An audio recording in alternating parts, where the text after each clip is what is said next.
they wanted us to try to identify them in such a way that they would qualify for long-term Social Security disability.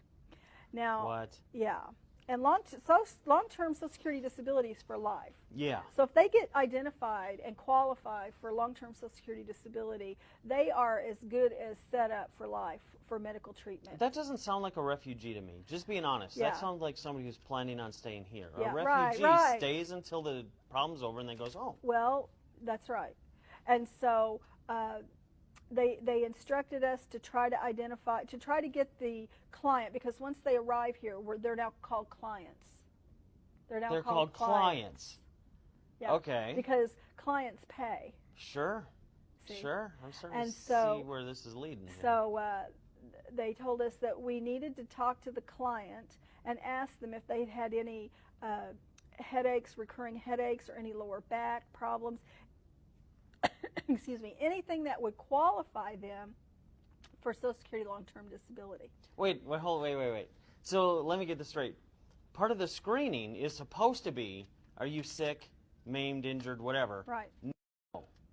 Okay, good, you can come in. Yeah. You get on the airplane, are you sick, maimed, injured, whatever? Yes. Good, so we can give you disability. Correct. What? Yes. This is insanity. Yes, it is insanity. But in order to get Social Security disability benefits, don't you need a Social Security number? Well, we were instructed in the meeting that one of the first things we were supposed to do was sign them up for Social Security. Yeah. Wait. This is unbelievable. So they come over here and they get a Social Security number. Right. They become legal. Correct. Are you pulling my leg? No, I'm not. And then after we processed them for a Social Security card, then we were to process them for a U.S. passport. No, you're not. Mm-hmm. Mm-hmm. So that's about the time I kind of decided, okay, I was done. I've heard everything I want to know. I was so angry about this, that they would receive a U.S. passport. It just, I just couldn't believe it. I couldn't believe that we were giving these people Social Security cards and U.S. passports and free medical, free housing, free food, free everything.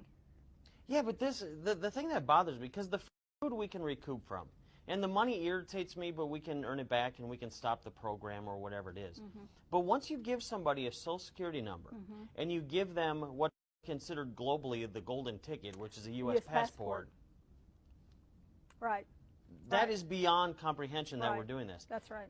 Do bureaucrats know this is happening?